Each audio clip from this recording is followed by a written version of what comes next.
The best part about these exponential equations we worked with in the previous section is that they're just so useful.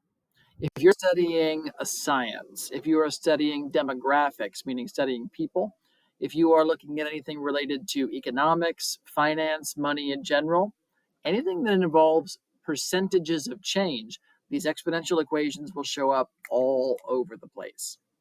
Let's take a look at this example that involves bacteria. Now, bacteria, those are those very tiny cells, single-celled organisms that grow very quickly. They reproduce fast. I did a little research. Some of them reproduce as quickly as every 15 minutes, whereas some take maybe a day. But at any extent, it's very quick turnaround. So we're going to look here at a certain type of bacteria, and a colony of bacteria is just a group. We're going to start with 1600, and they grow at a rate of 25% more each hour. We're going to then answer the question, well, how many bacteria are there after 0, 1, 3, or t hours? So we've set up a little table, and we are going to do some calculations. So to start with, let's do the easy one. 0 hours. What does that even mean? That just means the start. So at 0 hours, that's the very beginning of this process. So we start with 1,600 bacteria. I know that because it says so right there. Now for the next hour, we've got to take into account that I'm going to have the 1,600 bacteria I started with, and now we're going to add on 25% more. Now 25% you can think of as 25 out of 100, right? 25% of, and in math, of means multiplied. Most of the time, I think you tend to prefer to skip the fractions if you can help it. So let's take this 25 over 100 and rewrite it as a decimal, which would be 0.25 times 1,600. I'm going to pull up my calculator and see how much is that. So 0.25 times 1,600 is 400. So what that means is, after the first hour, I have this 1,600 bacteria I started with, plus 400 more, for a total of 2,000 bacteria. So after 1 hour, 2,000 bacteria. There it is. Now for the next hour, we're going to do a similar calculation. We're starting with the 2,000 bacteria we already have and adding on 25% more. Now this time, it's 25% of what we currently have, because the old bacteria reproduce again, and the new bacteria also reproduce. So we should have a greater increase this time because there's more bacteria that are doubling themselves up. So this is going to be 2,000 that we started with, plus, what is 25% of 2,000? 25% of 2,000 is 500. That needs to make sense to you. When you take 25% of a bigger number, you get a bigger result. Let's take it to the extreme. Imagine two people with money. One person has $100. The other person has $1 million. 25%, or 1/4 of the $100, what's 25 bucks? No small thing, but 25% of 100 was only $25. 25% of a million is 1/4 of a million is $250,000. So the larger the number you start with, the greater the percentage is of that number in terms of absolute change. So 25% of a smaller number is a smaller number. 25% of a bigger number is a bigger number. That's what's happening here. Let's now continue on, because what we were asked about was after 1 hour, which we got, and 3 hours. Well, so we got 2. Let's do this calculation one more time to get up to 3 hours. So starting with our 2,500 plus 25% of that 2,500. So we should be adding on even more than 500 this time. So 25% of 2,500, 625. So again, the amount that we're adding on keeps getting bigger. That's because 25% of an even bigger number is even more added on, for a total of 3,125 bacteria after 3 hours. So these numbers are getting pretty big pretty quick. That's an example of this exponential growth. Right? As you go on, not only do you keep going up, but you keep going up faster. Now the question then says, okay, well, what if we want to do this now for 10 hours or 20 hours or 100 hours? I don't want to have to do each step along the way. So let's see if we can come up with a shortcut, and we can. It should look familiar too. We've actually seen it earlier in this term already. Basically, in the first case, I had this. We had 1,600, and we added on 1/4 or 0.25 times the 1,600. Now what I'm going to do here is write this using the distributive property. So 1,600 times 1 is 1,600, and 1,600 times 0.25 gets us this second expression. So the distributive property would say, multiply this through, would get you this, 1,600 times 1, 1,600 times 0.25.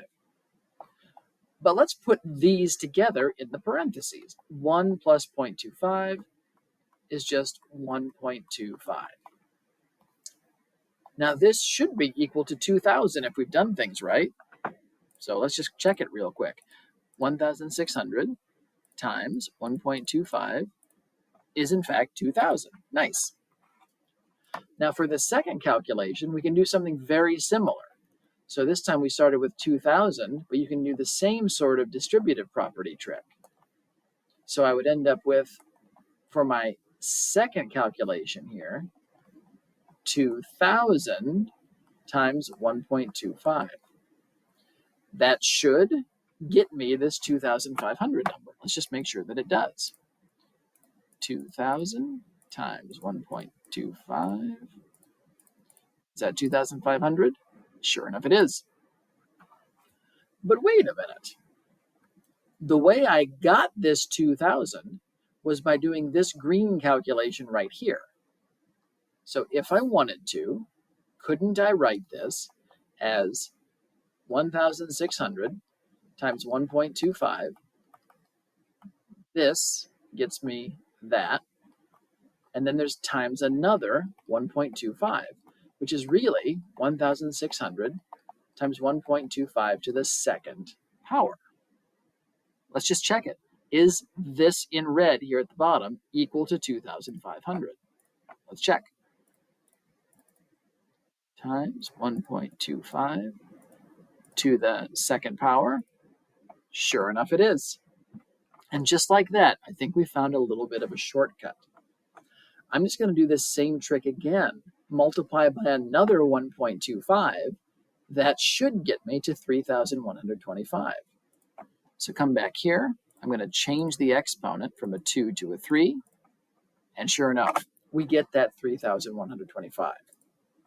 So then, in general, what that means is after T hours, the number of bacteria you have is 1,600 times 1.25 to the power of T. And it's because that T ends up being in the exponent that we call this an exponential equation. I hope this looks familiar because it comes from right here. This is the exponential change model. The amount you end with, in our case, the number of bacteria after a certain number of hours, that's capital A. Here, the A0, now this is a common misconception. The 0 doesn't do anything. It's just a label. When you say A0, that's just saying, hey, I need you to know this is different from the letter A that's over here. The 0 is nothing other than kind of like a name for the letter. That's all it is. This just means how much you started with. So in our example, we started with 1,600 bacteria.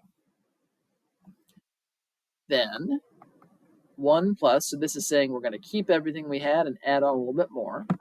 Your percentage of change is a decimal. 25% as a decimal was 0.25. And then the exponent is how much time has passed, whether that's in days or years, or sometimes it's going to be measured in like trips around something. But the number of time units that have passed is your exponent. That's your exponential change model. The trickiest part seems to be putting the right number in these parentheses. So our simplified model is 1.025 to the t, where you add the 1 and the 0.25 together. Now we're going to look at two cases, two types of cases, that is. One where your amount goes up. In that case, you put a plus in the middle.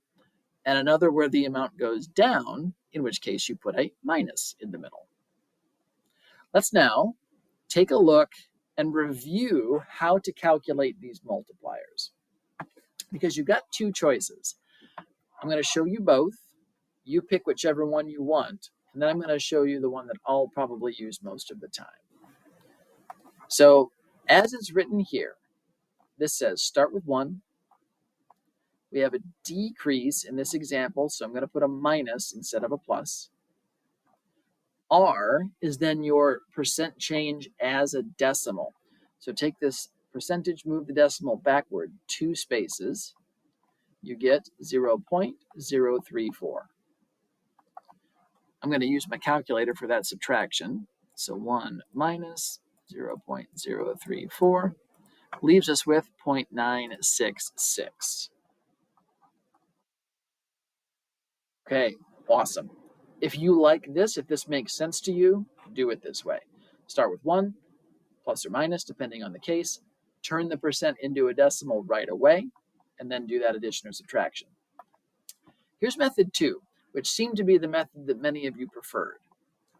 In general, always start with 100% all the time. If it's a decrease, we're going to subtract 3.4%. And then let's see how much this is. So 100 minus 3.4, that's 96.6%. And then move the decimal at the end. So turn this now into a decimal by moving the point back 2 places. I want you to see you get the same number either way. I'm going to do it the blue way, just because that seemed to be the most popular and most helpful way when we were doing this earlier in the term. Okay, let's take a look at this one then. Check our multiplier. So 100%, that's where you always start. We are increasing, so a plus, increasing by 23.1% for a total of 123.1%. Move your decimal backward 2 spots, always 2 spots, and the multiplier I'm going to use is 1.231. In general, if your multiplier is bigger than 1, you are growing, exponential growth. If your multiplier is between 0 and 1, so a smaller decimal or fraction, you're going to be getting smaller and see an exponential decay graph. All right, let's put this all together now and write out a model for this situation. Model means equation. Let's start with our general pattern. Ending amount is starting amount times your multiplier to the power of t. Let's fill in what we know. We don't know an ending value. We do have a starting value. So $29,900 is our starting value. I'm going to hold off on this multiplier for a moment, and I'm going to look very closely at the problem. There's no amount of time, so we don't know that either. I'm going to leave that as a variable. Now, the reason I left this empty is because I'm going to come over here to the side, and we're going to figure out this multiplier the way we did it in the previous one. So start with 100%. Always start with 100. In this case, we've got to know whether we're increasing or decreasing. So we have to look and see this word, depreciate. Notice it starts with the DE. that means the value goes down over time. So this is a decrease situation. So a subtraction of this 10.6%. I'm going to go over to my calculator just to make sure I don't mess it up. 100 minus 10.6 leaves me with 89.4%. Turn that into a decimal by moving the point back 2 spots. 0.894. 0.894. Here's our equation. Now, let's interpret this. So the 29,900, that's the starting value. T is the amount of time. A is the amount you end with. And this 0.894, here's what it means. If you're losing 10.6% of your value each year, how much are you keeping? You're keeping the other 89.4%. So this red number represents the percentage of the car's value that stays around from year to year.